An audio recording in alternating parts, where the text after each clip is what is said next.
clásica, literatura medieval, en particular la narrativa, la literatura española, novohispana, mexicana, hispanoamericana y las literaturas populares. Y también se estudia el pensamiento y la cultura en varios períodos, como el Renacimiento italiano, el nazifascismo en Europa y el orientalismo en Hispanoamérica. Y se presentan asimismo temas de filosofía del lenguaje, la relación entre filosofía y literatura, en particular la interpretación. Walter Benjamin y el pensamiento crítico y la teoría psicoanalítica, Cristina, ¿no? Y hay también trabajos en el área de la semiología teatral, la semiótica poética, la musical y las intersecciones entre las dos últimas. Y se trabaja también intensamente en la traducción, como hemos visto todos los trabajos de traducción que pues ahorita hemos tenido los libros de Cristina Azuela con Tatiana, que es un trabajo pues monumental, que nunca se acaba. Bueno, que estuvimos ayer en la presentación de su libro, que vemos pues tanta dificultad que hay en traducir una palabra, como estamos viendo ahorita, cómo puede ser una misa negra y qué es lo que puede significar, ¿no?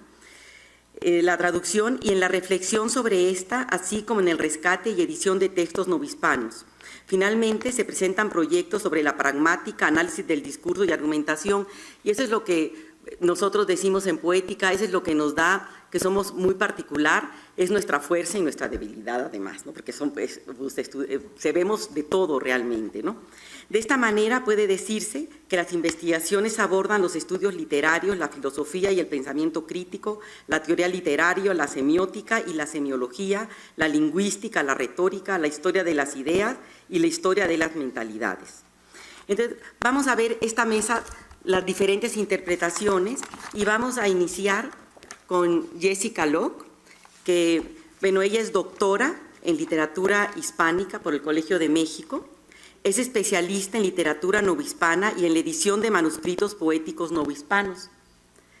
Entró al Centro de Poética en el 2015, son de los últimos que han entrado aquí, ¿no? Trabaja la obra de Eugenio de Salazar, el autor del que hablará hoy, ¿sí? Y desde hace aproximadamente 15 años realizó la primera edición anotada del manuscrito poético de Salazar titulado La navegación del alma por el discurso de todas las edades del hombre, publicada en el Colmex en 2011.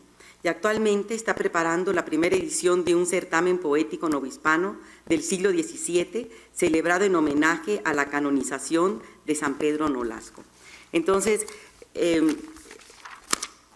Jessica va a hablar de su intervención, es de Vos, reina mía, me matáis riendo, el sentido del humor de Eugenio Salazar. Entonces son temas que relacionamos con Gaby, que realmente era una gran investigadora, participó con todas nosotras también. Entonces, le damos la palabra al respecto. Muchas gracias, Carmen, y gracias. Gracias. Perfecto, gracias.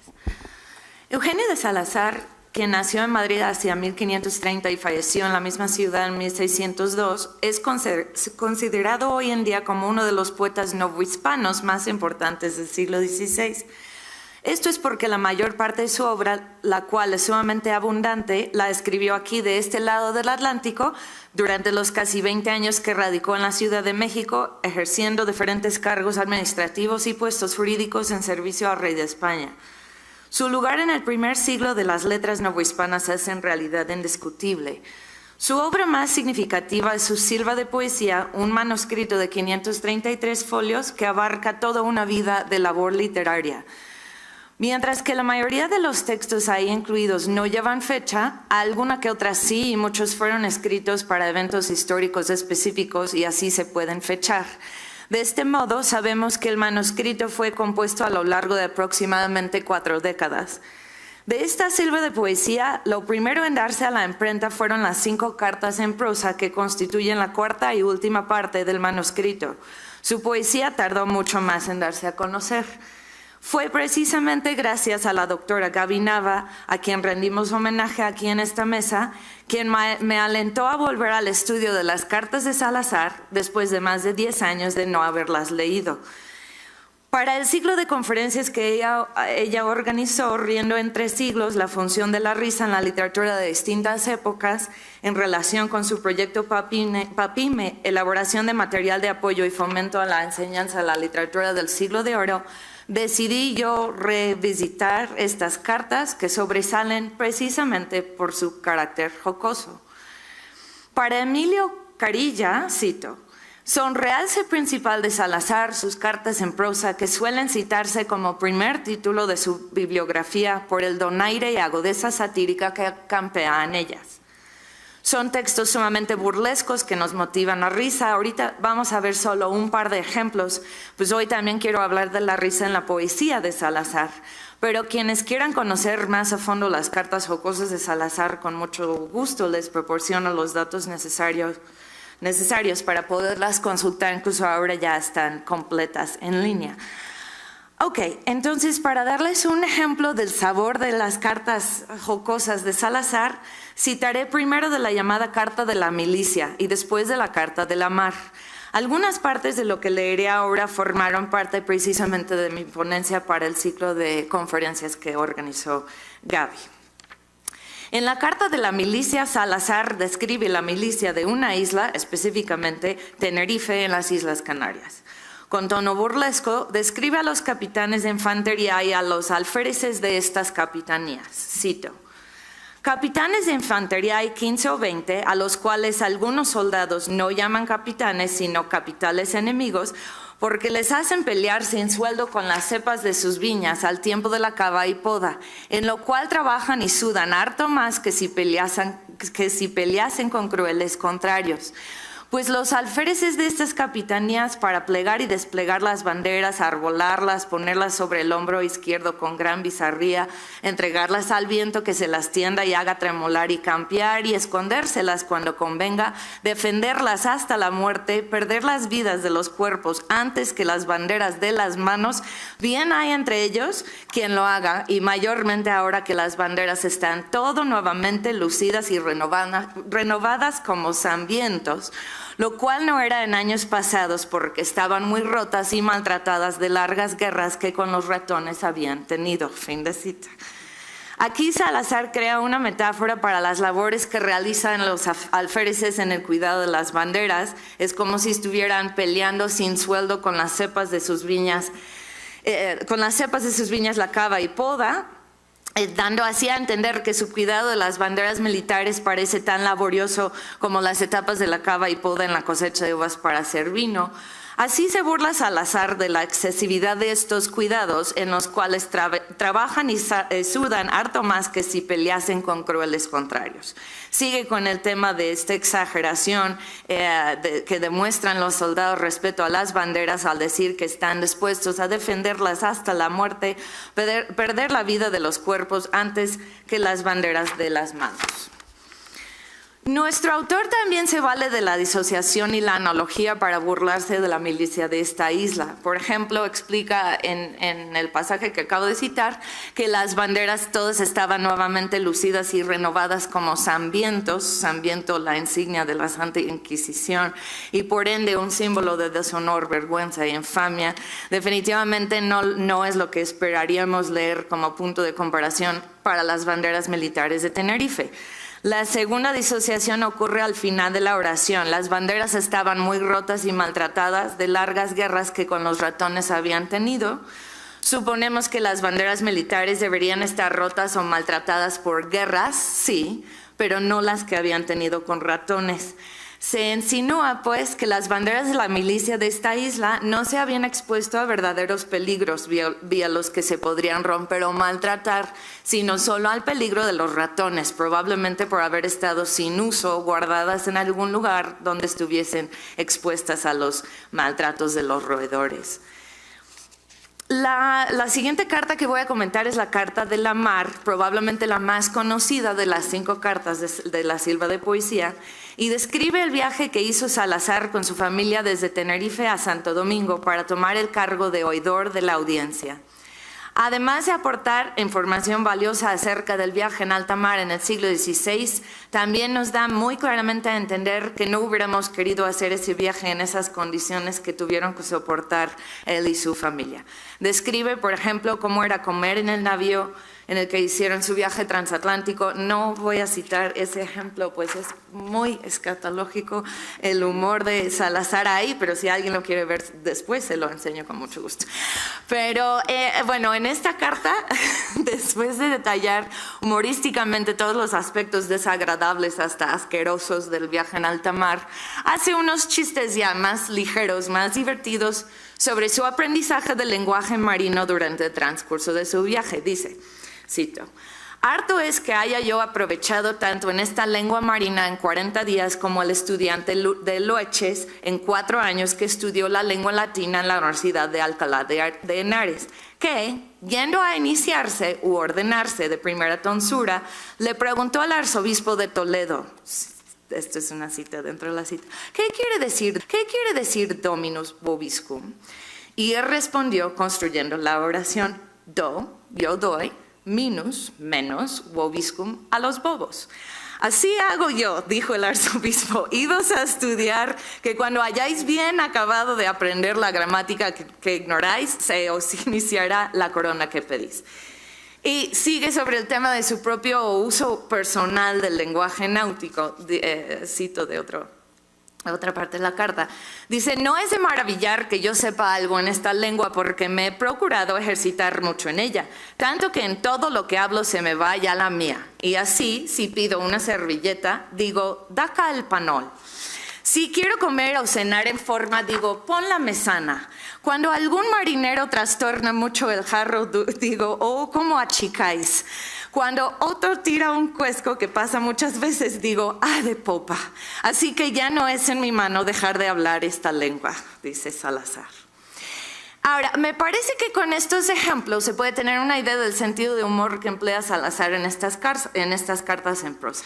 Sin embargo, también quisiera hablar brevemente hoy de algunas pequeñas pruebas de que su sentido de humor no lo reserva para sus cartas, sino también influye en su poesía.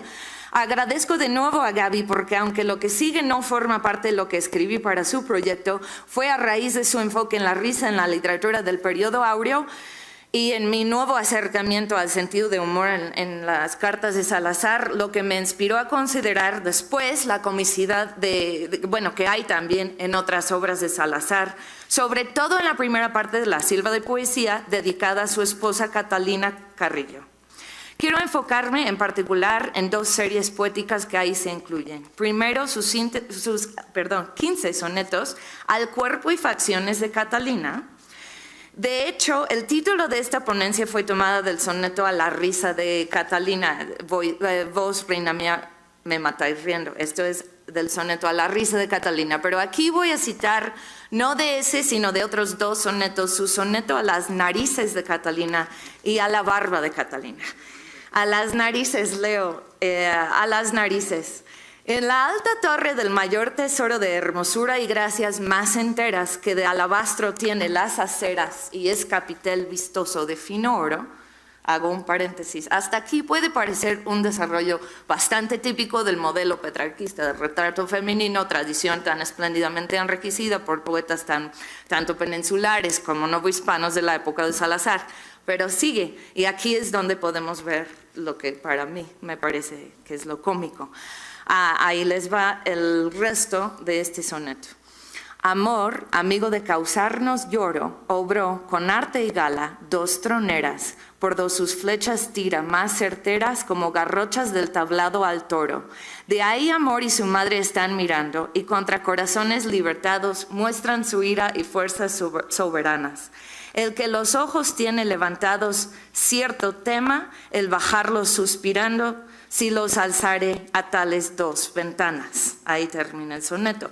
La imagen visual para mí es divertidísima. Los orificios nasales de Catalina son troneras y ventanas, de donde Cupido tira sus flechas, que son como garrochas o varas para picar toros, que a la vez pueden ser los pelos que salen de la nariz de su mujer.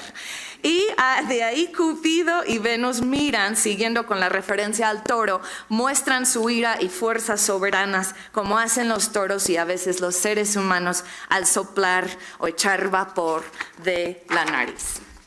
Una broma ligera, divertida, hasta tierna de Salazar sobre su esposa, las narices de su esposa, insertada bastante ingeniosamente en el modelo petrarquista del retrato femenino. El siguiente soneto que quisiera leerles es el que escribe a la barba de su Catalina. De nuevo, al principio parece seguir el modelo tradicional con el lenguaje típico de este, pero en los tercetos Salazar luce su ingenio cómico. Les leo todo el soneto completo. De hermosura un molde soberano se puso a obrar natura artificiosa y diole gracia tan maravillosa que parece divino más que humano. Púsole por remate muy galano una hermosa barba y tan graciosa que claro muestra tan perfecta cosa ser obra prima de divina mano. Sentó un lunar con 7 hilos de oro de quien está mi corazón pendiente y más de 1000 almas ahorcadas. Hízole 2 huecos donde el tesoro está de hermosura muy patente y ahí todas las gracias represadas. De nuevo estamos ante una imagen visual. Del lunar de Catalina salen 7 pelos, 7 hilos de oro, de los que está el corazón de Salazar pendiente y más de 1000 almas ahorcadas. Los hoyuelos de la barbilla de Catalina son 2 huecos que represan el tesoro de hermosura y todas las gracias. Ahora, para concluir, voy a hablar de la otra serie de poemas que también se encuentra en la primera parte de la Silva de Poesía. Se trata de Las reglas de la buena casada, así se titula. Son 17 reglas en décimas, con una introducción también en décimas. Ahora, para otra estudiosa de la obra de Salazar, María de Lourdes Aguilar Salas, con estas reglas, cito a Aguilar Salas, ella dice, se rompe todo el encanto del poeta. El verso se esfuma y da paso a una serie de reglas sin más en las que no hay consideración de la fémina, sino simplemente hay una vuelta a lo abrupto, a lo preceptual, incluso podemos decir a lo típico del siglo, que marcaba las leyes del santo matrimonio. ¿Qué pasa en la conformación de la silva? ¿Por qué Salazar inunda su silva de esta serie de reglas que, además de engrosar el manuscrito, desvían la atención poética? Esa es la opinión de Aguilar Salas. Fin de cita. Sin embargo, mi juicio respecto a las reglas de la buena casada no es tan duro como el de Aguilar Salas, pues opino que fueron escritas de cierta manera con esta misma como picardía jocosa que los sonetos a Catalina. La serie comienza con la siguiente décima introductoria que, en lugar de ser una dura advertencia para Catalina, más bien parece una alabanza, aunque sí quizá pretextual. Cito: entre 1000 notables cosas que de vos tengo notadas, luz de damas virtuosas, noté las muy provechosas reglas de buenas casadas. Y si en vuestro favor dais al que os ama y vos amáis, atreverme a escribirlas y cantando referillas, según que vos las obráis. Además de detallar después, esa es la introducción, las reglas de amar y temer a Dios, amar y temer al marido, que sea casta y honesta en público y en secreto, que se cate, que sea vergonzosa, vienen reglas expresadas, podríamos decir, de manera más graciosa, ¿no? En el manuscrito, al lado de cada regla, hay una postilla explicando de qué se trata esa décima, qué regla representa esa décima. Que no sea ventanera, que no sea callejera, que no sea melindrosa y que no sea mísera ni apretada en las cosas de la honra, así como otras que por su exagerada especificidad resultan, por lo menos para mí, muy divertidas. La postilla de la décima 22 es una cláusula de la regla 3, que en ausencia del marido esté recogida y no se ponga galas, ni cure mucho el rostro, ni admita visitas, ni conversaciones sospechosas. Ahora, lo que les voy a leer otra décima completa, que lejos de desencanto, a mí me provoca un poco, sí, de risa, ¿no? Esta es la regla 9, que sea guardosa. Sea la mujer guardosa de lo que el marido gana, que es cosa muy provechosa, no gastadora pomposa, ni desperdiciada vana, que aunque más haya querido el solícito marido, se va todo si ella es tal, y a la mujer no está mal tener el puño recogido. Quizá estos poemas los pueda leer yo con la misma distancia con la que, por ejemplo, puedo también leer un artículo, no sé si lo conocen, fue sí muy conocido en el mundo angloparlante, fue un artículo de la revista Good Housekeeping del año 1955, artículo titulado The Good Wife's Guide, ¿no? Guía para de la buena esposa, ¿no? En ella se sugiere que la esposa sea interesante para su marido cuando él llegue de trabajar, que, cito, trate de hacer que los hijos estén silenciosos, que no reproche al marido si llega tarde o incluso si anda fuera toda la noche, que no cuestione las acciones, el buen juicio ni la integridad del marido, que muestre sinceridad en su deseo de darle gusto y donde se le recuerda, para finalizar, los temas de conversación de tu marido son más importantes que los tuyos.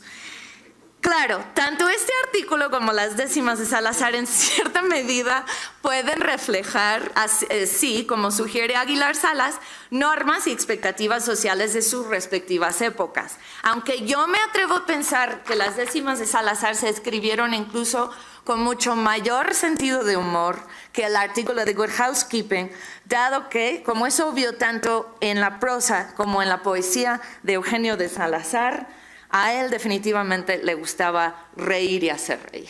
Muchas gracias. Muchas gracias. Gracias, Carmen.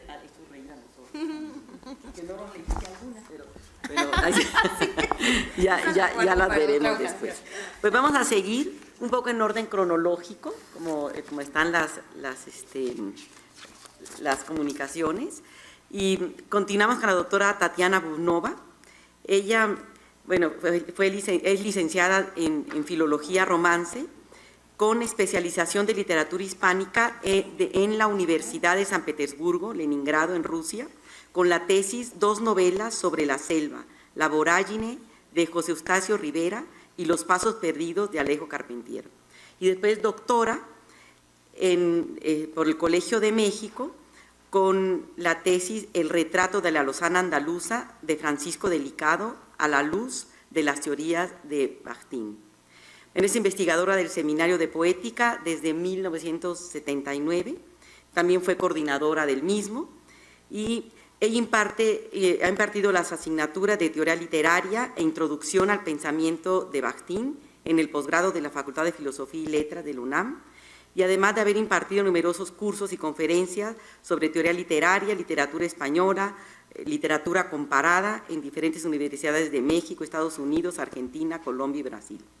Y sobre todo es traductora también al español de una importante parte del legado filosófico-lingüístico del filósofo ruso Mikhail Bakhtin, y ha dedicado muchos años al estudio y difusión en el mundo hispanohablante de sus ideas y su obra en general. Como lo muestra su publicación, es en torno a la cultura popular de la risa. Ella hizo toda la edición, selección y traducción, es de Barcelona, Antropos, y de Mikhail Bakhtin, Yo también soy, Fragmentos sobre el otro, también hizo la selección, traducción, comentarios, prólogo, han sido de Tatiana Bubnova. Y bueno, fue directora también de Acta Poética, y los temas principales que ella trabaja son la teoría literaria, filología, literatura hispánica, filosofía del lenguaje, y pues ha hecho muchas traducciones también, filosofía del lenguaje de Mikhail Bakhtin, y está trabajando ahorita Delicado en La Peña de Martos. Es una investigación y publicaciones sobre el escritor español del siglo XVI, Francisco Delicado.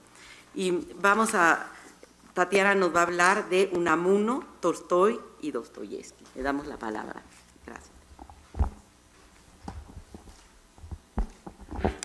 Sí, buenas tardes. Muchas gracias por estar aquí, antes que nada, a esta hora. Antes que nada, me gustaría decir algunas palabras en memoria de Gaby Nava, una investigadora que pasó demasiado fugazmente por por nuestro centro seminario, una persona bondadosa, trabajadora, siempre dispuesta a ayudar a todo el mundo, con un enorme amor a la profesión y con gran deseo de vivir, que luchó realmente por su vida y bueno, recientemente este año se nos fue. Yo creo que amerita realmente una mención de ella. Quedan algún número de acta poética en cuya edición ella participó. Bueno, por supuesto, lo que ella publicó, artículos, su tesis de doctorado, su tesis de maestría, que son una buena aportación a los estudios de Cervantes, antes que nada. En fin, que descanse en paz Gaby Nava, la recordamos. Bueno, lo que traje ahora es el campo de la literatura comparada. Cómo llegué a esto a través de los años, estuve tratando de introducir un poquito a nuestros alumnos y a veces a la gente que viene simplemente a escuchar lo que estamos haciendo en la UNAM en los temas de la literatura rusa, y desgraciadamente el problema es que prácticamente no hay interlocutores, hay que empezar siempre desde cero, ¿no? Entonces, yo empecé sobre todo por Dostoyevsky, por una razón simple. A veces di otros cursos un poquito más abiertos, pero siempre de la literatura rusa clásica, es decir, del siglo XIX. De la literatura rusa, tradicionalmente, se escogen desde el siglo XIX, y de esto voy a hablar aquí, dos grandes nombres, que son Dostoyevsky y Tolstoy. Quizá en primer lugar Tolstoy, porque fue el primero en ser traducido primero al francés, pero Dostoyevsky también, que han ejercido un gran influjo en la literatura universal.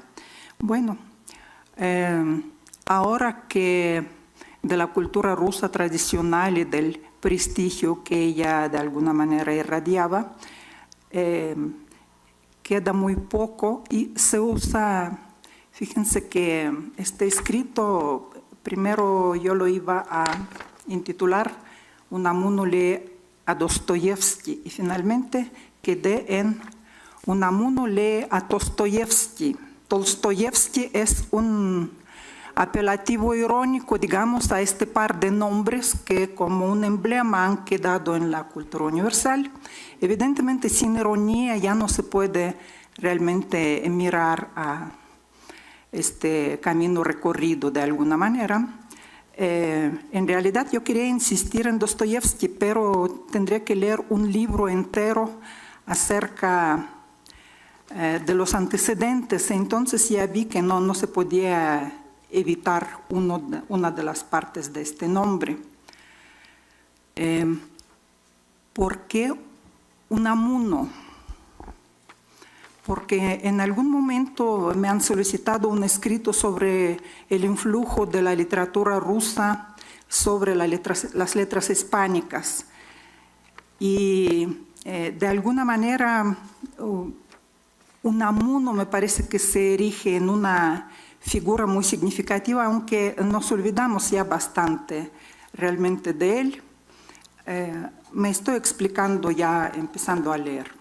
Esto está todavía un poquito caótico, pero trataré de explicarme. Tengo aquí un pequeño epígrafe que está caracterizando a Unamuno, que pertenece a uno de los investigadores de su obra. Ser escritor en sentido radical y pleno, exhaustivamente, es decir, de cuerpo entero y de toda la vida, como lo fue Unamuno, supone una forma integral de ser hombre, existir en la palabra. Tolstoy y Dostoyevsky, las dos máximas figuras de la cultura rusa, que son conmesurables por su estatura intelectual y humana con Miguel de Unamuno, agitador de las conciencias españolas. Esto lo fue en su momento. Ahora dicen que lo que queda de Unamuno son los textos, lo digo entre corchetes. Pero era el agitador de las conciencias españolas, incluso se decía esto en latín. ¿Sí? Le fueron conocidos los dos escritores y dejaron cierta impronta en su obra que no puede apreciarse de una manera unívoca. Unamuno era, como se ha comentado, un extraño rusófilo que sin conocer el país ni su historia deseaba acercarse a su cultura mediante sus letras. Y es lo que hacemos aquí en la universidad también. Estamos presentando las culturas remotas a través de sus letras, no lo olvidemos. En realidad que las letras siguen siendo la manera más completa, digamos, de esta aproximación. Lo peculiar es que la dimensión humana, el interés ecuménico por los problemas existenciales de la humanidad a partir de la visión peculiar de los problemas de su propio país, interesa no menos que las obras propiamente literarias. Es lo que dije en el epígrafe, era un hombre completo, sí dejó obra literaria, pero yo aquí no voy a hablar de un texto puntual, es una figura completa, un publicista, un filósofo, un agente que se metía en la política, un profesor universitario que fue durante años rector de la Universidad de Salamanca. Fue un poeta muy prolífico que dejó una obra extensa de poesía, cosa que pocos saben. Como filósofo, las reflexiones del español son asimismo análogas a las preocupaciones de sus contemporáneos mayores pertenecientes a una cultura aparentemente tan ajena. Dostoyevsky, un gran publicista cuya labor periodística y el diario del escritor, que durante años reflejaron su interés activo por los problemas culturales, filosóficos y sociales, en esta parte de su creación fue un contrapunto con la obra publicística de Unamuno, que llega a la dimensión de 10 pesados tomos de su obra completa. Tolstoy, creador de todo un movimiento de seguidores filosófico-morales, excomulgado por la Iglesia Ortodoxa, propagandista de una religión cristiana propia, y los tres con estatus de profetas en su medio natal, son sin duda figuras de una escala comparable. De modo que la comparación entre los autores rusos debe llevarse a cabo no solo y no tanto mediante los conceptos tradicionales del comparatismo de fuentes, contactos e influencias, sino mediante constructos y cotejos tipológicos que dan mucho pie para encontrar analogías reveladoras entre las visiones del mundo y las autoconciencias respectivas de los autores mencionados. Podría hablarse de espíritus afines, especialmente en el caso de Dostoyevsky, que no era poeta, y Unamuno, que sí lo fue. Pero con Tolstoy también, en realidad, el perfil, digamos, psicológico de Tolstoy amerita cotejarse con el egotismo unamuniano. Entonces, no solo escritor, sino pensador, psicólogo, poeta, esto puede referirse a los tres. Dostoyevsky, por ejemplo, empezaba su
decía Unamuno, cuando cojo la pluma, paréceme que se apodera de mí un demonio y tiemblo.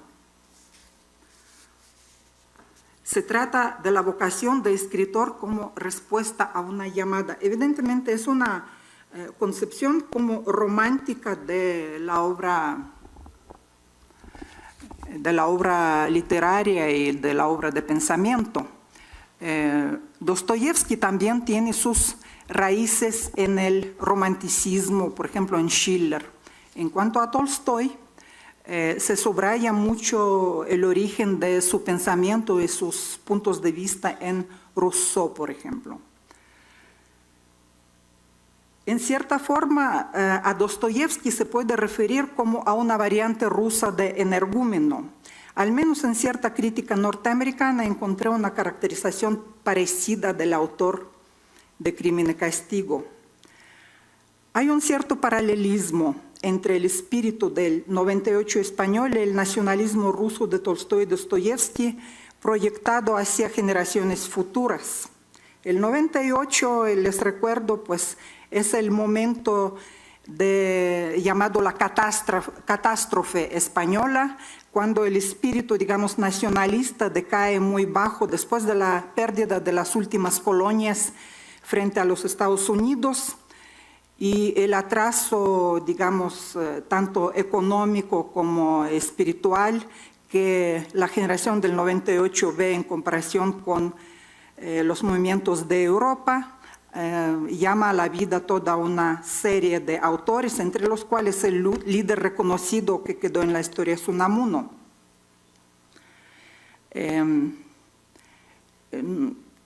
Este paralelo entre lo que sucede en Rusia, el destino histórico de Rusia, su cultura, en realidad se remonta ya a la descubridora de la literatura rusa frente a las nuevas generaciones de los lectores a fines del XIX, Emilia Pardo Bazán. Y es de ella que, de hecho, Unamuno tiene las primeras noticias de los autores rusos.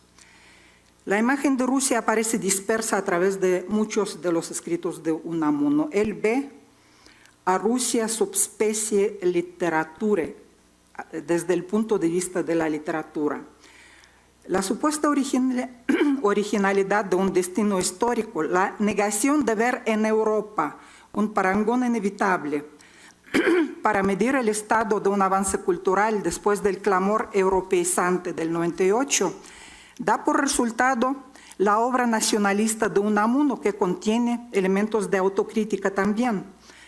Fundador, según ciertos críticos, del género de ensayo en lengua española, Unamuno plantea ya en torno al casticismo de 1895 una reflexión y una reevaluación de la cultura e identidad española que supuestamente ha recibido su imborrable impronta de lo castellano. No hay que olvidar que ahí hay una contradicción encerrada por parte de un escritor de origen vasco, y a la luz de la perspectiva histórica de ahora, esto realmente sí se percibe como una contradicción, sobre todo pues por las nuevas generaciones vascas.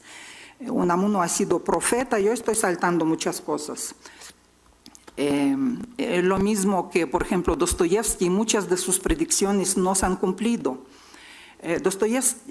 Dostoyevsky decía muchas cosas políticamente no cumplidas con respecto al destino de los países que rodean a Rusia. Unamuno hablaba de que la cultura y la lengua vasca tienen que asumir su expresión a través del castellano, y no le veía ningún futuro sólido en el desarrollo de la lengua vasca, a pesar de que él escribió de esta lengua, la estudió, la enseñó, etc. Bueno, esto no se ha cumplido. Él no pudo prever, por ejemplo, el renacimiento de ciertas culturas, entre ellos la vasca, debido al esfuerzo de los intelectuales totalmente conscientes y la creación, la refundación y unificación de la lengua que se dio ya en la segunda mitad del siglo XX.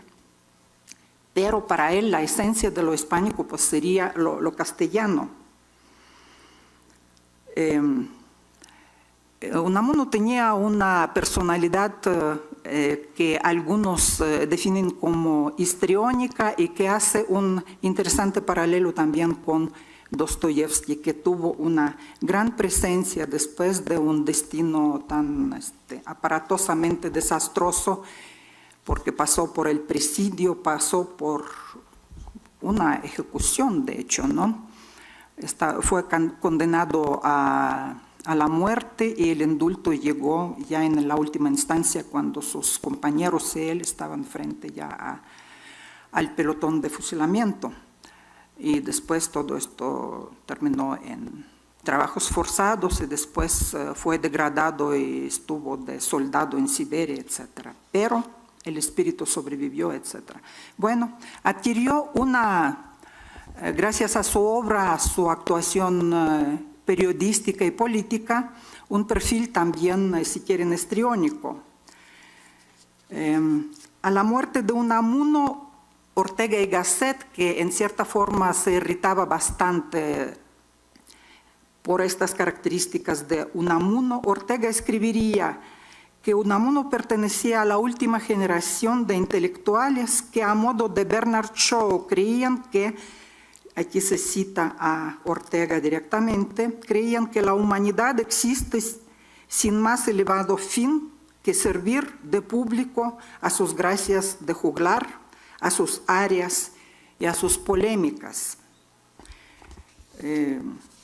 Bueno, esta incompatibilidad entre los dos pensadores españoles realmente es notable. No obstante, Unamuno representó de alguna manera la cultura y el humanismo español en los difíciles momentos de la República y de la Guerra Civil. Bueno, su biografía es conocida.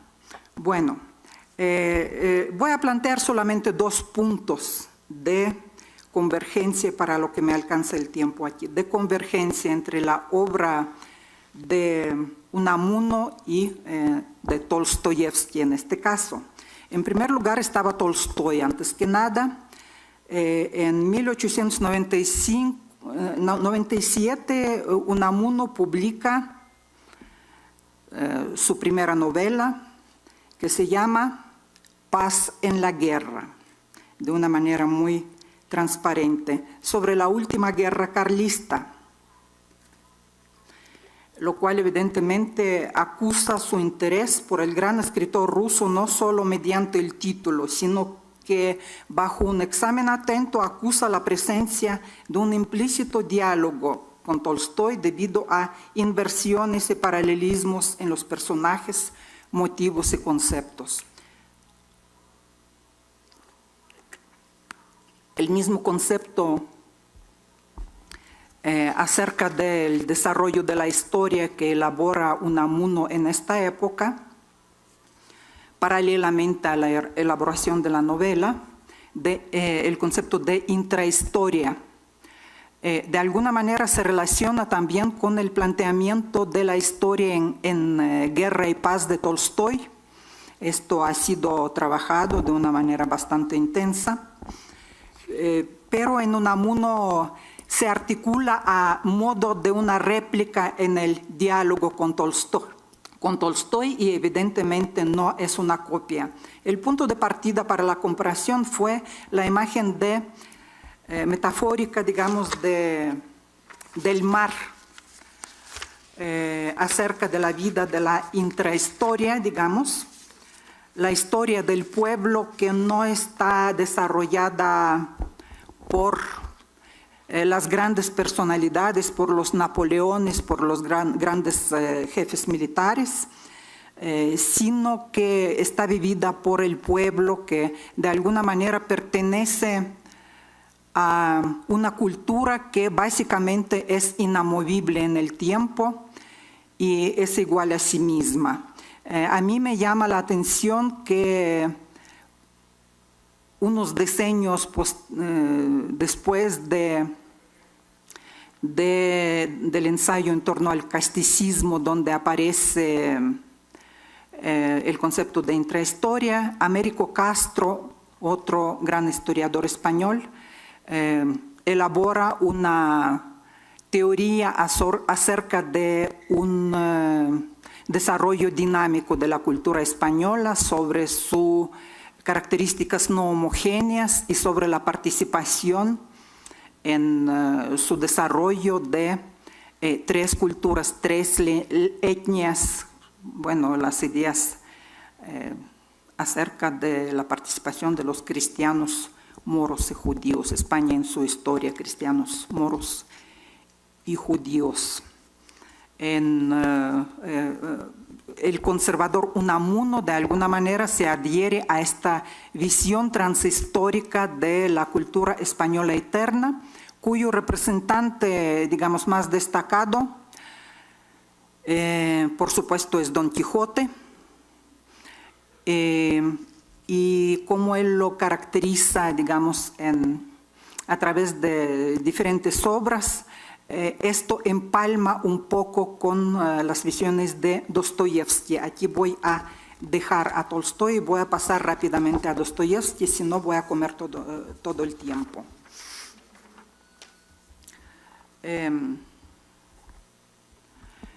Por cierto que la actitud hacia Tolstoy no permaneció siempre la misma, en realidad dejó de ser el héroe de Unamuno en algún momento determinado. Bueno, Dostoyevsky me ha tocado realmente revisar la biblioteca de Unamuno en Casa Museo de Unamuno en Salamanca.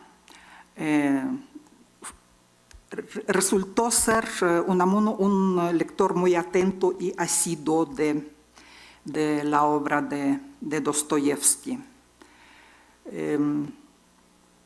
Uno de los puntos, digamos, que se retoma por la crítica en torno a los cuales hubo una intensa polémica es la comparación entre un pasaje de Dostoyevsky de los hermanos Karamazov con la última novela de Dostoyevsky de Unamuno de 1930, San Manuel Bueno Mártir, que es una novela sobre un sacerdote incrédulo, pero que sigue con su oficio porque considera que al pueblo le hace mucho bien permanecer en la fe religiosa. El pasaje de Dostoyevsky es un cuento no escrito de uno de los personajes, Iván Karamazov, acerca de supuestamente el regreso de Cristo a una Sevilla del siglo XVI, los pocos milagros que le alcanza a hacer. Es arrestado por el gran inquisidor, que de hecho está reclamándole a Cristo su retorno y está negando las enseñanzas que dejó Cristo, que han sido elaboradas y cambiadas por la Iglesia Católica supuestamente. Y le promete a Cristo o a este desconocido que de repente aparece que al día siguiente se va a la hoguera. Últimamente Cristo no replica nada, nada más escucha. Al final le da un beso al gran inquisidor. El gran inquisidor finalmente lo deja ir. Bueno, es un famoso pasaje en cuyo análisis no puedo detenerme en este momento. Los ven ciertos críticos como dos mártires de la fe. Hay evidentemente una controversia porque el gran inquisidor también se interpreta como una figura que está buscando el poder a través de la religión. Pero, digamos, es uno de los puntos. Yo estoy retomando otro que ya mencioné y es el papel de Don Quijote en las interpretaciones culturales de Unamuno, que por cierto escribió una vida de Don Quijote y Sancho, donde vuelve a contar a su modo a Don Quijote. Don Quijote es el Cristo español, según la interpretación de Unamuno. De alguna manera está representado la hispanidad a través de de esta figura de Cervantes. En la poesía rusa, en la cultura rusa, realmente Cervantes dejó una impronta en este sentido también. Y, por ejemplo, el poeta Tyutchev está presentando a Cristo recorriendo en una imagen de mendigo en ropas pobres todo el país. De una forma análoga, muy coincidente, lo presenta el mismo Unamuno. Y bueno, Don Quijote con su, digamos, cumplimiento de la orden de caballería que él interpreta como la ayuda a los desvalidos, es el símbolo, digamos, de la cultura española, según la interpretación de Unamuno. En El idiota de Dostoyevsky, que de hecho tenía una gran devoción por Cervantes y mantuvo esta interpretación en un discurso dedicado al fundador de la literatura rusa, Pushkin. En la novela El idiota, el héroe principal es figura cristológica que representa en cierta forma a Cristo. También representa una crítica de la Iglesia Católica desde los puntos de vista, desde las posiciones de la Iglesia Ortodoxa. Ahora bien, esta figura cristológica, evidentemente, de un personaje desvalido que trata de alguna manera de intervenir en las vidas de otros positivamente, en realidad está terminando en un fracaso en una obra literaria. Así es. Todos a los que trata de ayudar e intervienen en su vida terminan desastrosamente. Hay, por ejemplo, un asesinato por el camino, hay vidas rotas, amores no entendidos, etc. El proyecto cristológico, digamos, al menos en la obra literaria simbólicamente, aparece fracasado en Dostoyevsky. Bueno, en fin, yo creo que mi tiempo ya se está extinguiendo. Digamos, lo que estoy presentando son las líneas principales que estoy retomando, muy documentadas, tanto por la crítica como por mis propias observaciones de las lecturas directamente de Unamuno. Y, en fin, en realidad esto debería desarrollarse tal vez en un libro. No sé si voy a llegar realmente a esto. Esto habría que verlo como una introducción que se inscribe en el marco de literatura comparada. Por lo pronto es todo. Gracias.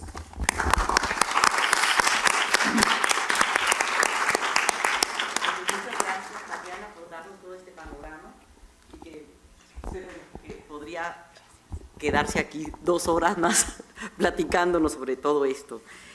Bueno, vamos a continuar con la maestra, pues ya podemos decir que es doctora, Cristina Múgica, porque ya está pues ya en los últimos pasos, ¿verdad?, de la tesis que está haciendo sobre novelas contemporáneas de Galdós, un enfoque desde el psicoanálisis, pero ya yo creo que en unas semanas ya estará. Bueno, Cristina ha trabajado varios temas, porque la tesis de licenciatura los hizo sobre los sonetos de Jorge Cuesta y para la maestría presentó notas para una comprensión de la locura quijotesca.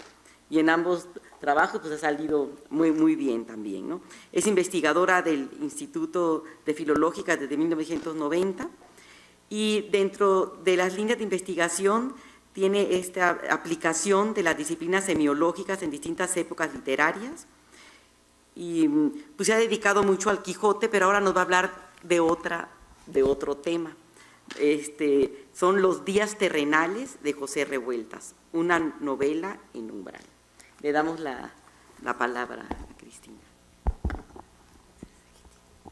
Bueno, buenas noches, muchas gracias. Bueno, yo también, como mis compañeras de mesa, recuerdo a Gaby Nava, su pasión por la literatura y su amor por la vida, su solidaridad y su gran alegría. Particularmente recuerdo su libro, presente además para todos nosotros, afortunadamente, Los tres rostros de la plaza pública en el Quijote, fruto de su tesis de doctorado y de muchos años de haberse dedicado a estudiar el Quijote, y que es un libro realmente pensado de una manera muy didáctica. Yo lo he trabajado con los estudiantes de la carrera de Letras Modernas y realmente es un libro que resulta muy importante para entender todo este fenómeno del carnaval, de la cultura popular, de la carnavalización. Bueno, Los días terrenales de José Revueltas, una novela en los umbrales. Mezcla de ficción y ensayo, la escritura de Los días terrenales de José Revueltas rechaza el aliento progresista del realismo socialista para abismarse en la condición subjetiva del militante. La novela comienza a escribirse en 1944 y se publica en 1949.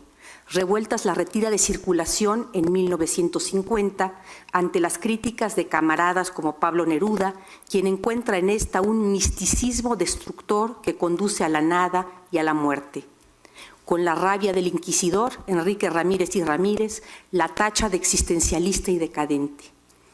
Los días terrenales es también duramente criticada por Vicente Lombardo Toledano, el líder del Partido Popular en el que aquel momento militaba Revueltas. Yo hubiera querido reflejar en Los días terrenales la vida, las inquietudes, las contradicciones y las luchas de los comunistas mexicanos durante el periodo de la clandestinidad. Estaba armado para ello con la experiencia vivida por mí mismo.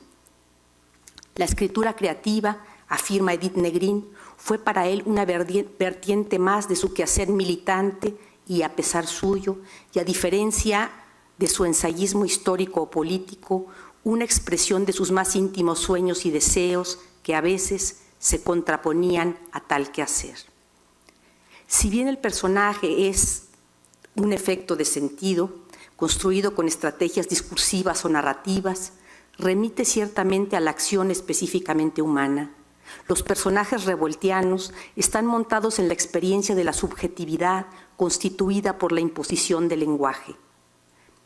Desde siempre dividido, el ser parlante no se pertenece del todo. Tampoco lo hacen los personajes revueltianos. Fidel representa al militante dogmático que goza poniendo de manifiesto el celo intolerante, devoto, sádico de ser preciso, al punto de sacrificar el dinero destinado a la sepultura de su hija para enviar ejemplares del periódico del partido a provincia. La que puede esperar es ella, porque está muerta. Inhumano temple de acero.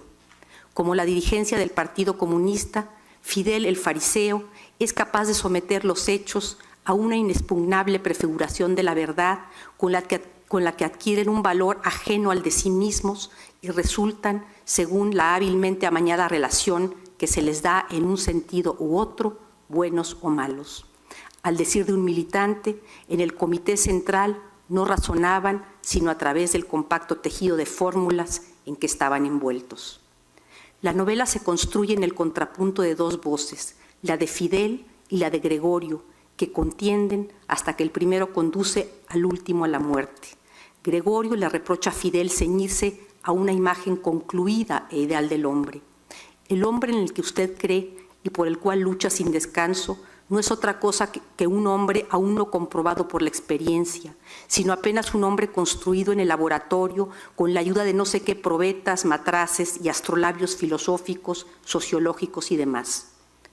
La que puede esperar es ella porque está muerta, recuerda Bautista, otro de los militantes, las palabras de Fidel ante el cadáver de su hija. Algo aturdidoramente lógico, estoy citando a Revueltas, lógico hasta carecer de sentido como todas las cosas en exceso razonables. La cuestión era ardua, en el fondo, y a pesar de todos los razonamientos, se sentía una especie de oscuro rechazo defensivo, igual a esas oposiciones que experimenta el alma contra el incesto, contra lo excesivamente fuera de lo normal. El tiempo de los días terrenales es de umbral, reflexiones, contiendas, diálogos en la encrucijada de la espera, antes de la pesca, frente al cadáver de Bandera, en tinieblas, antes del apagón de las 5, en el barrio obrero, donde los militantes colocarán la propaganda. Cita. A sus espaldas, al otro lado de la curva, se extendía uno de los tiraderos de la ciudad, llenos de trapos, de algodones sucios, de botes viejos y de hojas de lata, encima de cuya inverosímil podredumbre y miseria vivían algunas espantosas gentes, algunos seres infinitamente no humanos, pero vivos y terribles. Se cierra. Rosendo y Bautista, suspendidos en la noche como dos ahorcados, dirigen sus pasos hacia el confuso ideal que estaría al otro lado de las tinieblas. Bautista piensa en el Evangelio, porque cualquiera que quisiere salvar su vida la perderá. Cita, ellos, los comunistas, deben vivir únicamente para la causa, no tenían derecho a una vida personal, íntima, privada.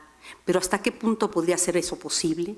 Bautista piensa más en una actitud, cita, un deseo de contrariar dolorosamente los sentimientos individuales, un modo de sacrificio. El militante se encuentra ante el espejo en su condición de alienado y, cita, el hecho de suprimir el espejo, razona, fenómeno en sí, independiente de nosotros. Se cierra. Ocurre entonces que la imagen que está dentro del espejo, cita, se mira en mí, a su vez, como imagen distorsionada. Se cierra. El hombre aparece ante sí mismo entonces como esperpento, una masa de órganos y miembros desunidos. Cita, en mí se mira mi propio ser con otros rasgos y otras proporciones que, no obstante, son esencialmente mis rasgos y mis proporciones. Ha comenzado el martirio, ya no podré salir de mi espejo, ni éste podrá salir de mí. Se cierra. Ocurre entonces que, al contemplarse desde el ideal, el desprecio a sí mismo se proyecta en los otros, en la imagen de los demás. Cita, en el ser de mis horribles, sucios y asquerosos semejantes. Se cierra. Cita, si el hombre, en lugar de despreciarse en los otros, que es lo conveniente, sigue pensando Bautista, llegar a hacerlo en su propio ser individual, como una forma verdadera, sin duda no le quedaría otro recurso que el suicidio, como a Cristo. Se cierra.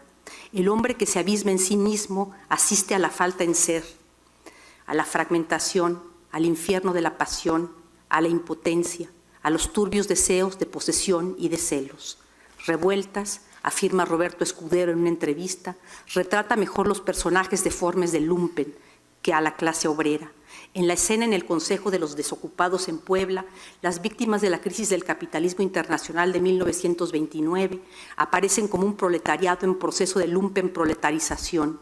La vislumbre del lumpen coincide con la faída confesión de Fidel ante Gregorio, su miserable capacidad de comunicación que se asocia más adelante con las manipulaciones homicidas del primero, quien idea la marcha de Puebla a la Ciudad de México como pretexto para liquidar a Gregorio debido a sus discrepancias con la dirigencia del partido. Gregorio recuerda una conversación con Fidel. Ante la aseveración de este, no hay felicidad más grande que la de ser comunista, responde Gregorio, invocando la finitud del ser humano en el devenir incesante de la materia. Cita, valiente comunismo el tuyo, si se reduce tan solo a pretender la desaparición de las clases sociales. Desaparecerán las clases, no te quede la menor duda, claro está, pero esa es solo una etapa hacia el advenimiento del hombre. El hombre no ha nacido aún, entre muchas cosas, porque las clases no lo dejan nacer. Luchemos por una sociedad sin clases. Enhorabuena, pero no para hacer felices a los hombres, sino para hacerlos libremente desdichados, para arrebatarles toda esperanza, para hacerlos hombres. Desde su soledad, Gregorio mira la vida con valentía desesperada y piensa en el hombre como contemporáneo, esencialmente sucio, esencialmente innoble, ruin, despreciable. Y si la solidaridad es un instinto simple y mecánico que se practica en todas las especies animales, considera imperioso buscar, cita, algo parecido a alguna forma, digamos, de solidaridad inversa, que nos destruya, que nos anule, que nos liquide, que nos despersonalice como individuos. Y esa forma no puede ser sino la responsabilidad común en lo malo y en lo bueno, pero al grado, al extremo de que esa responsabilidad tenga nuestro mismo nombre y apellido. Se cierra. Vivir asumiendo la falta absoluta de tareas del hombre y, lejos de volvernos cínicos y bajos, poder vivir con dignidad, conduciéndonos ante la vida, cita, como debería ser una vida distinta y más noble, igual que locos, que iluminados, que idiotas, pero sin ninguna ilusión, sin la defensa ni el consuelo de ningún engaño, antes desnudos, solitarios, sin armas. En los días terrenales revueltas piensa al hombre desde sus raíces míticas. Cita, en el principio había sido el caos, mas de pronto aquel lacerante sortilegio se disipó y la vida se hizo, la atroz vida humana. Se cierra. La novela se abre a la oscuridad que rodea un grupo de pescadores en el río Osulapan, en Acayucan, mientras aguardan que el veneno del barbasco haga efecto para recibir la estampida de peces en sus atarrayas. La pesca está consagrada a Nuestra Señora de Catemaco. El militante Gregorio, antiguo estudiante de arte, asocia a los pescadores y su pesca ritual con el entierro del conde de Orgaz, donde los personajes se alargan hacia la divinidad. Cita, astigmatismo de Dios, distorsión del hombre hacia la nada. Se cierra. Asociación que, sin embargo, no deniega a la otra cultura, a la que reconoce, no llegará a comprender nunca en su naturaleza real, en el misterio que encierra. Ante la vista del cadáver del hombre que lo acechaba para matarlo, el espíritu de Gregorio, cita, había regresado a su condición primitiva de espíritu supersticioso, temeroso e inválido, que necesitaba explicaciones de orden mágico, explicaciones fuera de todo principio racional, mientras que su entendimiento, antes que burlarse de ellas, como hubiera sido en otras circunstancias, las tenía cual soteme en un comienzo de locura. Como en la María de Alexander, protagonista de Sacrificio de Andrei Tarkovsky, Gregorio encuentra en Epifania, la prostituta que ha perpetrado el asesinato del guardia blanco, algo casto y puro, la infracción sagrada. Ya frente a la choza en la que el militante ha ido a agradecerle a la mujer que lo ama el haberle salvado la vida, Gregorio decide realizar un acto de entrega que contrasta con los sacrificios estériles de Fidel. Un acto de amor, de agradecimiento, de desesperación, tal vez, sin embargo, algo muy próximo al suicidio también.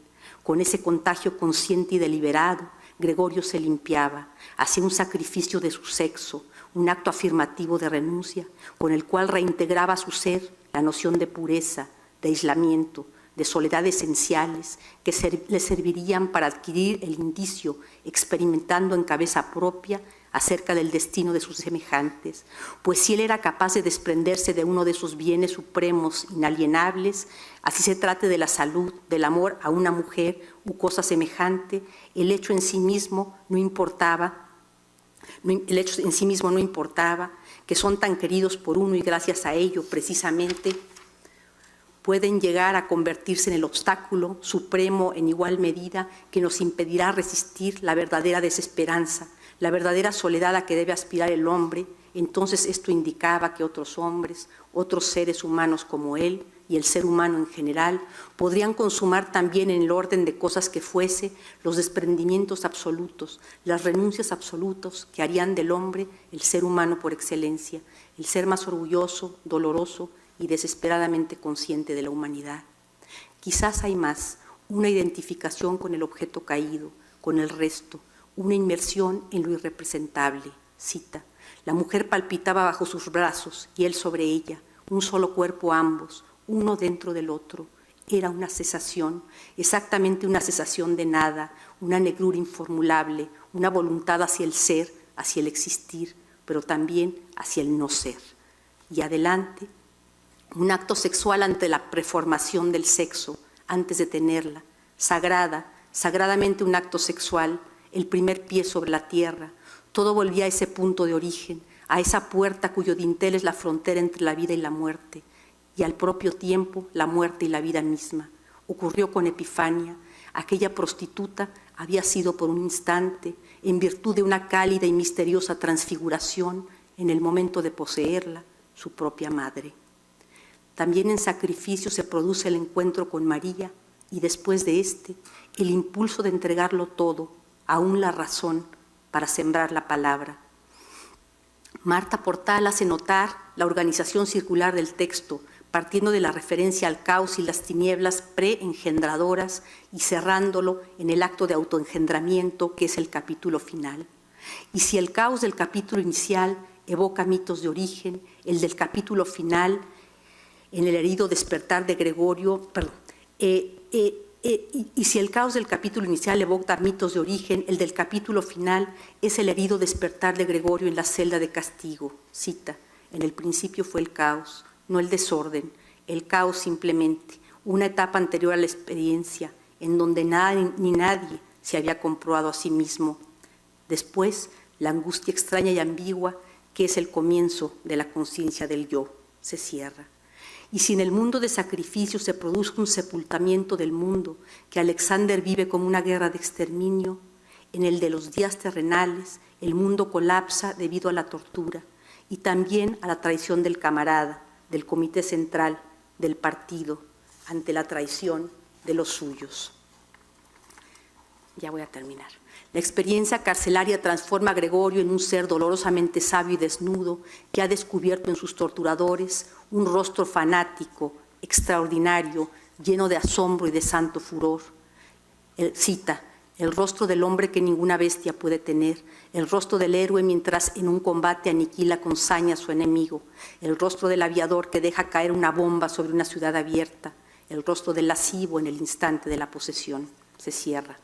De esa manera, la trayectoria del militante, cita, concluye al atisbar una verdad e inventar con su vida una ética cuyo precio es rehusar la autojustificación del verdugo o, dicho de otra manera, negarse a acusar al mundo para justificarse.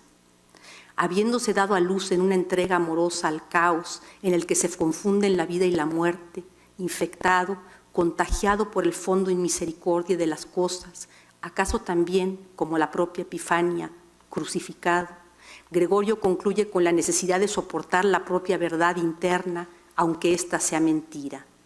Cita: resistir la verdad, pensó Gregorio, es el planteamiento justo de la creación, de la cuestión, porque es el sufrimiento de la verdad, la comprobación no tanto de si esa verdad es verdadera, cuanto si uno es capaz de llevarla a cuestas y consumar su vida conforme a lo que ella exige. Se cierra. Conclusión. Siguiendo Edith Negrín, la escritura de los días terrenales puede considerarse inserta en el marxismo existencial. Se trata de una conceptualización de la sociedad industrial avanzada desde un marxismo no leninista que apunta a la posible eliminación de estructuras alienantes.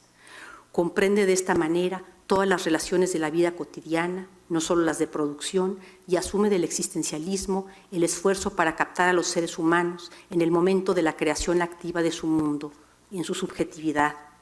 Siguiendo a Cuy, en los días terrenales, Revueltas trata de la complejidad humana, la inquietud, la zozobra, la soledad como verdades, cita, cuando surgen no de la explotación y la opresión, sino de la objetivación de la libertad.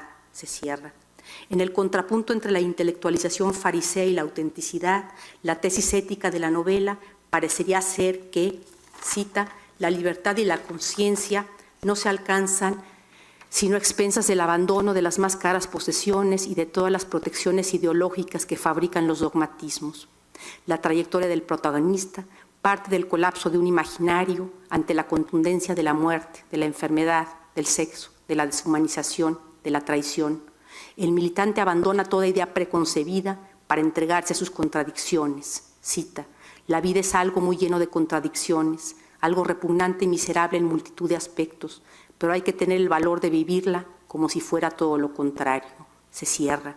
Con el acabamiento como única certeza, muy lejos de la decadencia, los días terrenales plantea la pregunta por la ética del militante, los alcances de la libertad y la sujeción. Finalmente, a partir del nítido libro de Gabriela Nava, Los tres rostros de la plaza pública en el Quijote, diré que los días terrenales constituye acaso una forma de carnavalización, un destronamiento de la visión de la humanidad del comunismo oficial y la afirmación de la posibilidad de una perspectiva alterna. Desde esta óptica, el caos con que se abre y cierra la novela puede entenderse no como puro principio destructivo, sino como una fuerza positiva que precede al renacimiento. La novela produce un cierto efecto liberador en la medida en que denuncia los dogmas oficiales, pero esta liberación, lejos de la alegría festiva, tiene un carácter trágico. Gracias.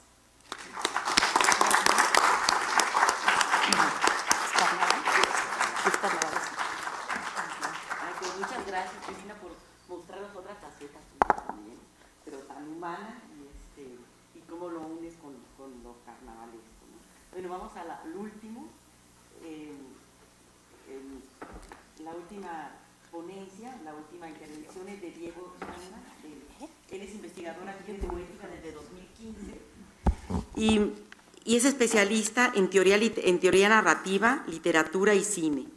Y realizó una estancia postdoctoral donde desarrolló el proyecto de teoría narrativa y crimen organizado en México en el 2014. Y ha impartido cursos sobre literatura y cine, que realmente es su especialidad, y televisión en el Centro Universitario Cinematográfico, Centro de Diseño, en varios lugares, ¿no? En el 2013, una cosa importante aquí, ha sido guionista, que eso es muy importante, de National Geographic, Discovery Channel y La Memoria, La Maroma, a ver, aquí ya no hay luz aquí. La Maroma Producciones, pero acá sobre todo National Geographic, que creo que es muy importante, y el Discovery Channel, ¿no? Y su libro, El escritor y otros, y el otro, es donde está Defoe, Kafka y Dostoyevsky, a través de los ojos de Goethe, ya está para salir muy pronto. Le damos la palabra. Gracias. ¿Sí? ¿Qué va a hablar sobre?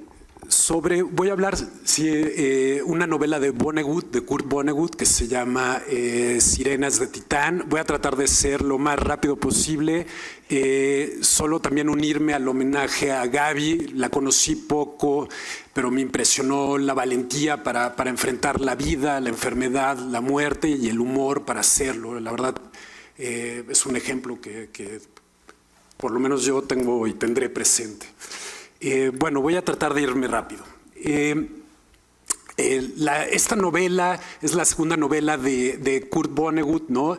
Y yo la leo, digamos, dentro de dos marcos: el posmodernismo, la literatura posmoderna, y algo que he llamado la nueva condición del hombre, ¿no? Que van a entender un poquito más adelante a qué me refiero.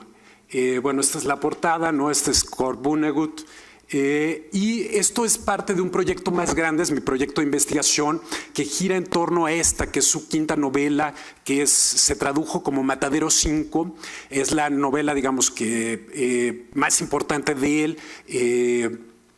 Fue la que lo convirtió, digamos, en un ícono de la literatura pop y de la nueva cultura, de la cultura de la posguerra norteamericana, ¿no? Tuvo muchísimo éxito en su momento y sigue siendo una obra de vanguardia, ¿no? Poco este proyecto se inscribe en un marco todavía más grande, ¿no? Que es como la relación de Vonnegut con lo que teóricos como Robert Stamp llaman la tradición reflexiva, paródica, carnavalesca, ¿no? Que obviamente tiene su origen en Cervantes. Y, digamos, para que entiendan un poquito más, cuando hablamos de reflexividad siempre exhibo este cuadro que es muy bonito, que se llama The Innocent Eye Test, ¿no? Pero es un poco lo que hace este tipo de literatura, es como desnuda los procesos de producción, de recepción, incluso los procesos intertextuales, ¿no? Entonces, es un poco el tipo de cosas que hace esta tradición. Es, como les decía Robert Stamp, en estos dos libros justo como que habla de esta tradición, y es una tradición que es tanto, digamos, él extiende no solo a la literatura, sino al cine. Y bueno, obviamente tiene una referencia o se entrecruza con la obra de Bakhtin, ¿no? Y con la sátira menipea. Entonces, ese es como un poco el marco a donde me gustaría analizar esta segunda novela, que, como les platicaba, se las voy a contar brevemente. Excluí de esta sinopsis como las demás tramas, es la trama principal. Entonces, Rumford es un multimillonario que se materializa en su residencia por unos minutos cada 59 días. Rumford puede conocer el pasado y el futuro, puede leer los pensamientos y quiere crear un mundo más justo. Para su próxima materialización ha citado a Malachi Constant, un multimillonario que es todo lo contrario, un patán, mujeriego y fiestero, para comunicarle que él y su propia esposa, Beatriz Rumford, viajarán a Marte, tendrán un hijo y terminarán sus días en una de las lunas de Saturno, Titán. Tanto Beatriz como Malaki hacen todo para alejarse de este destino. Ambos en menos de 2 meses terminan perdiendo su fortuna y por separado son secuestrados por el ejército marciano, que no son criaturas extraterrestres, sino humanos, ¿no? El ejército está formado por humanos a quienes les borran la memoria, les cambian de nombre y los preparan para invadir la Tierra.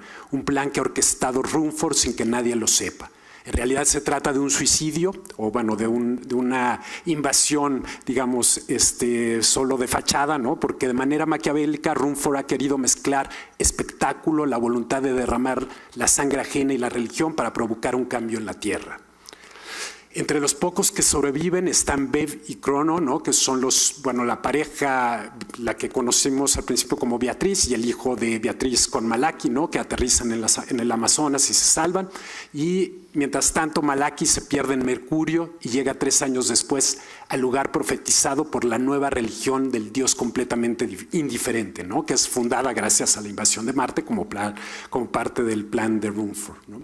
El vagabundo del espacio, así es llamado, es recibido por el reverendo Redwine. En medio de los nuevos ritos lo llevan entre aclamaciones a Newport, donde se dará una nueva materialización. Rumford los reúne en el escenario y revela sus verdaderas identidades y su historia pasada de orgullo y despilfarro, por lo que los condena a vivir desterrados en Titán, ¿no? Esta es la historia a grandes rasgos. Y rápidamente me gustaría pasar, digamos, como las diferentes formas que se ha entendido el posmodernismo, ¿no? La cultura, digamos, de la segunda mitad del siglo XX en Estados Unidos, ¿no? Una es justo de Huysen, ¿no? Que habla como de esta difuminación entre, digamos, la zanja que mantenía distanciada la alta cultura y la cultura de masas, ¿no? Se difumina o desaparece, ¿no? Otra es la de Fokema, que habla justo de un existencialismo desplazado, ¿no? A donde ya no hay, digamos, en el existencialismo lo que tenemos es como el callejón del suicidio, el callejón, sí, del suicidio, ¿no?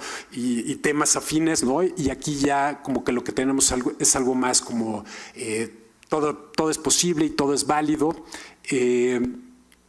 Y que tiene como, digamos, como obras, algunas de las obras prototípicas, ¿no? Es como La insoportable levedad del ser, ¿no? Incluso en 6 propuestas, ¿no? Para el nuevo milenio de Italo Calvino, si recuerdan la primera conferencia sobre la levedad, ¿no? Aunque obviamente Calvino hace como, digamos, diferencia la banalidad de la levedad, ¿no? Pero es parte del espíritu de la época. Esto se puede sentir, por ejemplo, en la pintura de un pintor como Jarber, ¿no? Con estos como vuelos que cautivan su pintura, ¿no? O que caracterizan a su pintura. Y otra, digamos, caracterización muy interesante del posmodernismo, una que me gusta mucho, es la que hace McHale, ¿no? Que lo diferencia del modernismo, o bueno, de lo que se llama modernism en inglés, ¿no?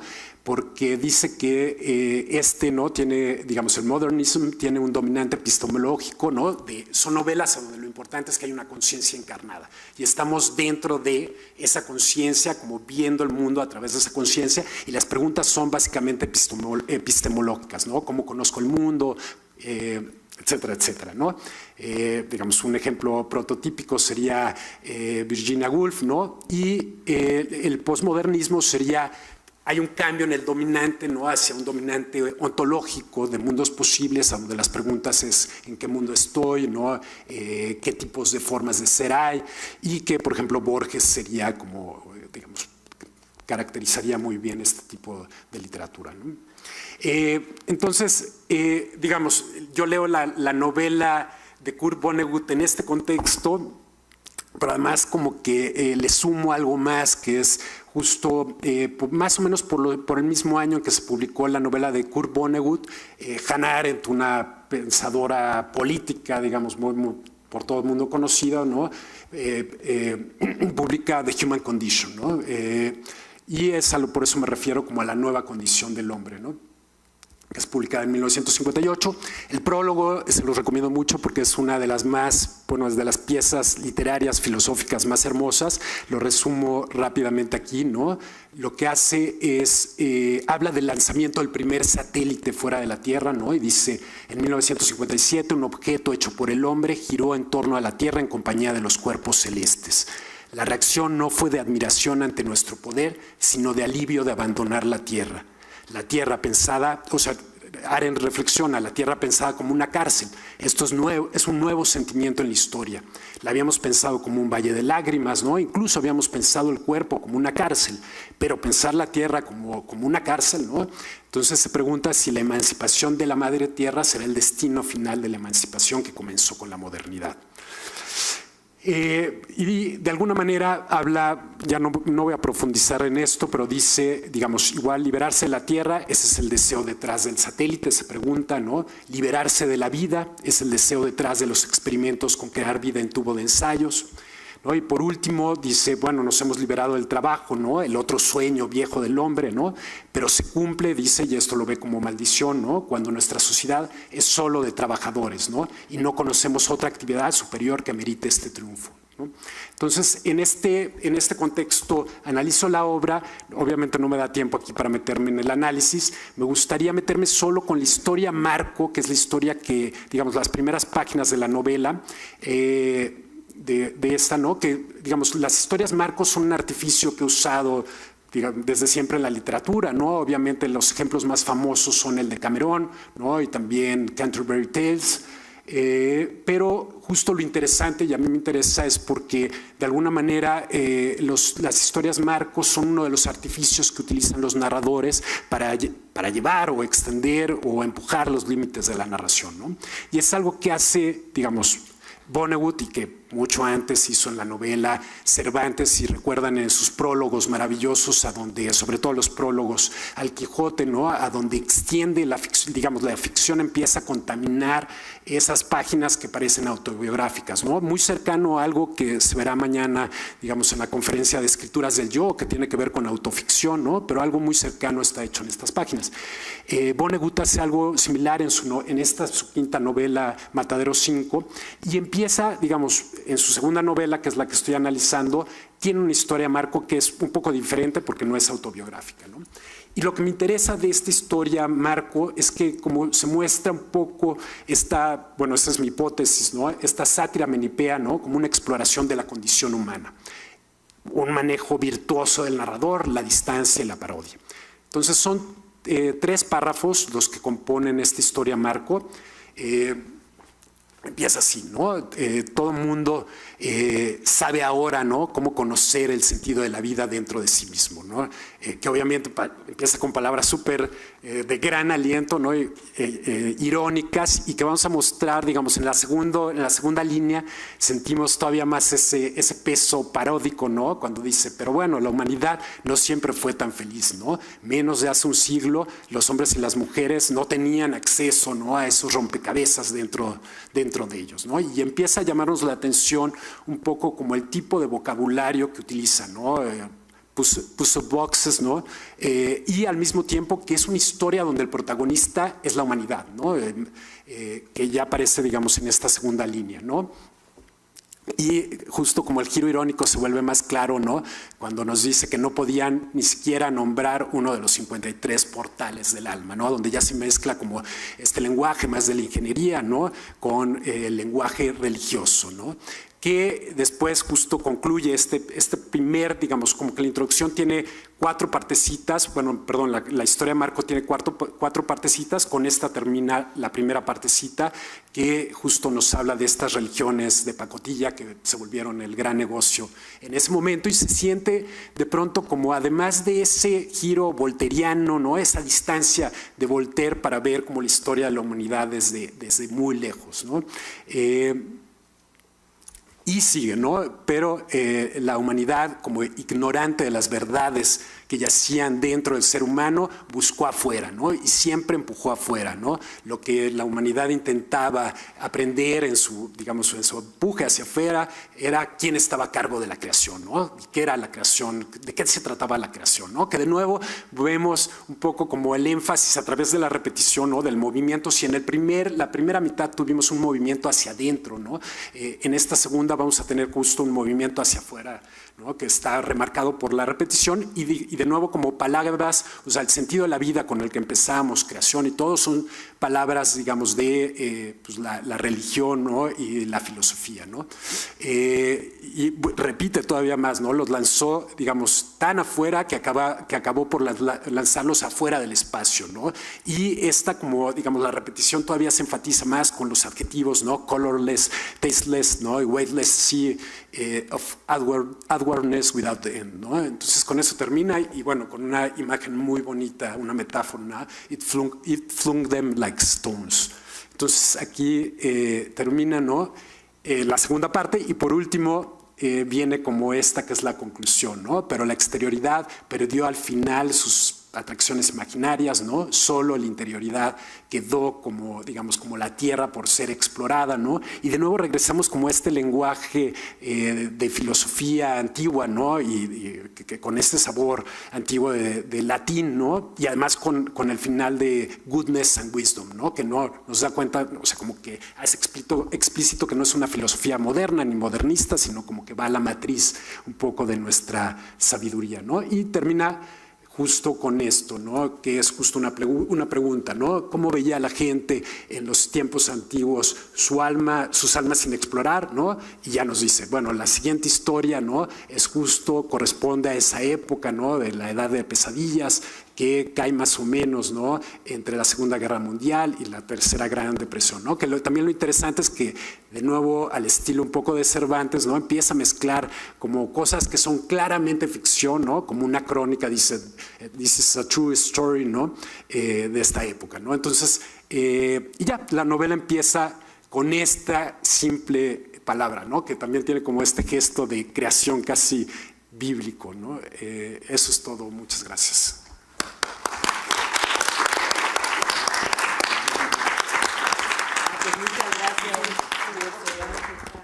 Hablando de esta sátira minipea, de esta risa filosófica, ¿verdad? Y pues es una obra de ciencia ficción, ya llegamos a... Por eso lo hicimos un poco cronológico. Pues tenemos pues alguna pregunta, porque ya yo sé que es un poco tarde, pero no sé si alguien quiere hacer algún comentario, alguna pregunta. ¿No? Bueno, pues si no, les agradecemos pues a los ponentes, sí, pues, sus excelentes participaciones, a todos los que asistieron, tanto compañeros como alumnos, que veo que ya se enteraron de todo lo que se trabaja un poco aquí, diferentes temas.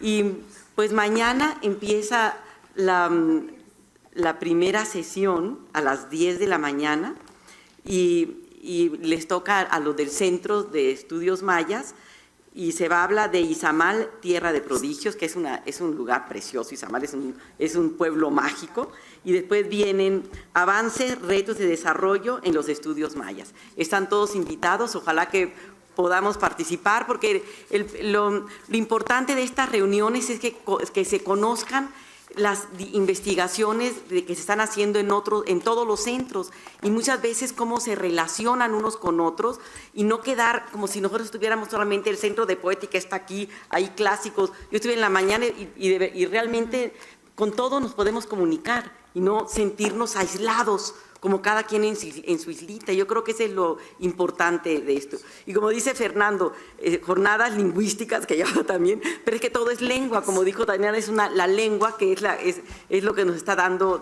esta cultura, la filología, pues, ¿no? Entonces, pues muchas gracias por su asistencia, a ustedes gracias también, y les doy aquí esto, y ojalá que nos veamos mañana a todos aquí. A ver, aquí, a Cristina. Así.